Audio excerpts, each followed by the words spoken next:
राजनीति में एक ऐसा दिन आया जिसने पूरे राष्ट्र को झकझोर के रख दिया।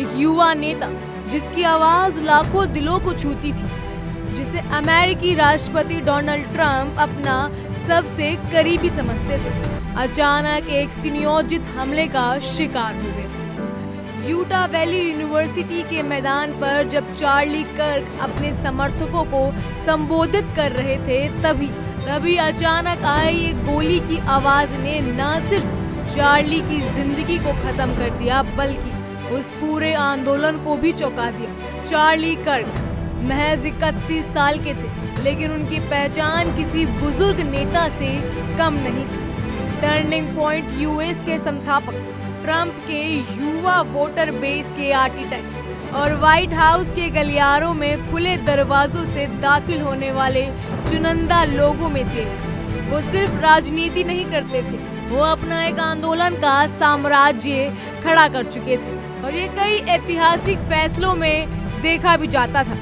अमेरिका में जब अबॉर्शन को लेकर नया कानून बना जिसने देश को 2 हिस्सों में बांट दिया, तो बहुत कम लोग जानते थे कि उसकी वैचारिक बुनियाद चार्ली कर्क ने ही तैयार की थी। वो लगातार युवाओं को समझाते नजर आते थे कि अबॉर्शन सिर्फ एक मेडिकल टर्म नहीं, बल्कि एक नैतिक प्रश्न है और इसका जवाब अमेरिका को अपने मूल्यों से देना होगा। If I just happen to be pregnant. Oh, you don't happen to get pregnant. It's not like getting COVID. I know how okay? it works. I know how it works. You don't get the flu. I know. How about but this? say You I got take pregnant. responsibility for your orgasms and What if stop that eliminating doesn't work? people smaller than you. So you're saying I should carry a baby and ruin my collegiate life? How about this? Instead of saying ruin, first of all, babies are a blessing. Stop talking at them as if they're some sort of annoyance. I will have to drop out of college. Number two, if you play certain games, you win certain prizes. If you're going to go have sex, So you're saying I should drop out of college to support my child I'm instead of supporting my life?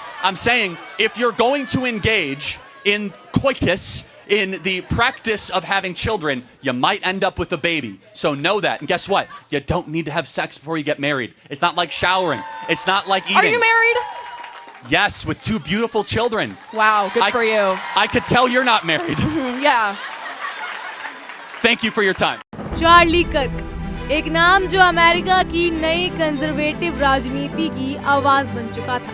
एक युवा जो college drop out था, लेकिन जिसके विचार white house तक गूंजते थे। Trump प्रशासन में उसका कद इतना ऊंचा था कि कई बार पारंपरिक नेता भी जलते थे। और डोनाल्ड ट्रंप, वो तो चार्ली को अपने परिवार जैसा मानते थे। उनका रिश्ता राजनीतिक नहीं, निजी था। दोस्ती थी, विश्वास था, और वही विश्वास एक गोली ने तोड़ दिया। ट्रंप ने सोशल मीडिया पर लिखा, कोई भी युवा अमेरिका के नब्ज चार्ली कर्क से बेहतर नहीं समझता था, जो सभी के चहेते थे, खासकर मेरे।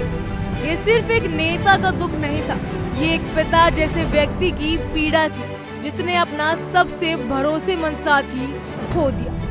चार्ली कर्क, जिन्हें ट्रंप ने अपनी दूसरी पारी में युवा वोट को मोबिलाइज करने के लिए हीरो बताया था।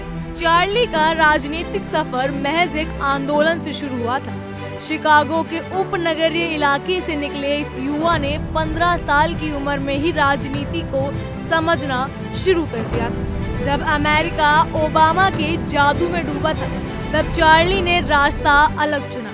कॉलेज ड्रॉप आउट बनकर उन्होंने एक संदेश दिया, अगर भीड़ से अलग दिखना है तो कॉलेज मत जाओ। ये बात उन्होंने मंच से कही और तालियों की गूंज उनके आत्मविश्वास की गवाही देती थी। उनकी संस्था टर्निंग पॉइंट यूएस आज अमेरिका में कंजर्वेटिव युवाओं की सबसे ताकतवर आवाज बन चुकी है। ट्रंप की पहली जीत में चार्ली का हाथ था, लेकिन 2024 की वापसी में उनकी भूमिका निर्णायक रही। एरिज़ोना जैसे राज्यों में जहां जीत और हार के बीच सिर्फ हजारों वोटर्स का फर्क था, वहां टर्निंग पॉइंट की रणनीति ने ट्रंप के नैया पार लगवाई थी। 1.25 लाख वोटर्स ऐसे थे जिनका चुनाव में हिस्सा लेना तय ही नहीं था, उन्हें वोट दिलवाया गया। ये सब सिर्फ चार्ली कर्क का कमाल था। इतना ही नहीं, ट्रंप कैबिनेट में जो नियुक्तियां हुई उसमें भी चार्ली की राय ली जाती थी। वो सिर्फ एक एक्टिविस्ट नहीं थे, वो सलाहकार भी थे, रणनीतिकार भी और एक सच्चे मित्र भी। व्हाइट हाउस में अक्सर देखे जाते थे, कभी किसी शपथ समारोह में तो कभी किसी रणनीतिक मीटिंग में, और ये रिश्ता एक तरफा नहीं था। ट्रंप ने उन्हें द बेस्ट ऑफ मागा कहते थे। ट्रंप जूनियर तो इतने करीब थे कि उन्होंने लिखा, मैं तुमसे प्यार करता हूं भाई, तुमने लोगों को बोलने की हिम्मत दी और अब हम कभी चुप नहीं रहे। चार्ली के विचार ट्रंप से मिलते जुलते जरूर थे, लेकिन जब उन्हें कोई बात सही नहीं लगती थी तो वो चुप भी नहीं रहते थे। जैसे जब ट्रंप ने ईरान पर हमले की बात करी तो चार्ली ने खुलकर विरोध किया। उन्होंने कहा कि युवा वोटर युद्ध नहीं, शांति चाहते हैं। और क्या हैरानी की बात है कि ट्रंप ने उनकी बात सुनी बिना पलटवार किए। ये दिखाता है कि चार्ली कर्क और ट्रंप सिर्फ सुनते नहीं थे। ये दिखाता है कि चार्ली कर्क और ट्रंप सिर्फ सुनते नहीं थे, मानते भी थे। लेकिन अब ये रिश्ता अधूरा रह गया। एक गोली ने इस दोस्ती की कहानी को अचानक विराम दे दिया। पुलिस की रिपोर्ट के मुताबिक हमला टारगेटेड था। किसी छत से एक फायर किया गया और चार्ली गिर पड़े। अब तक कोई गिरफ्तारी नहीं हुई है। 2 संगीत छोड़े जा चुके हैं। FBI और Utah department of public safety इस पूरे मामले की जांच कर रही है। लेकिन सवाल यही है, क्या ये महज एक हमला था या एक संदेश? इस हत्या ने अमेरिका की राजनीति में नई बहस छेड़ दी है। क्या अब राजनीति जानलेवा हो चुकी है? ट्रंप ने कहा यह अमेरिका के लिए एक काला दिन है और साथ ही उन्होंने राजनीतिक हिंसा के खिलाफ सख्त कार्रवाई का वादा भी किया है। लेकिन क्या इतना कहना काफी होगा? चार्ली कर्क अब इस दुनिया में नहीं रहे, लेकिन उनके विचार, उनकी रणनीतियां और उनकी राजनीतिक विरासत अब भी जिंदा है। रिपब्लिकन पार्टी ने कहा कि उनका कद इतना बड़ा हो चुका था कि वो उपराष्ट्रपति पद के लिए भी चर्चा में थे। जेडी वेंस जैसे नेताओं को चुनाव जिताने में उनकी भूमिका अहम थी और यही वजह है कि वेंस ने कहा चार्ली एक अच्छा इंसान था और एक युवा पिता।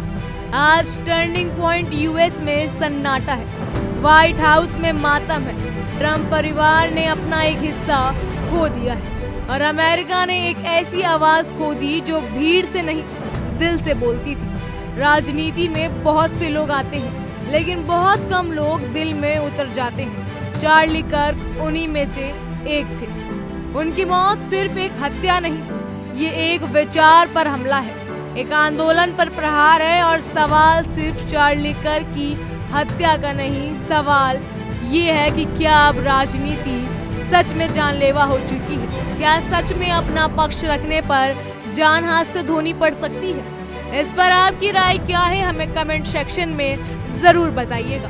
फिलहाल के लिए इतना ही। तमाम खबरों के लिए फॉलो कीजिए इंडिया डेली।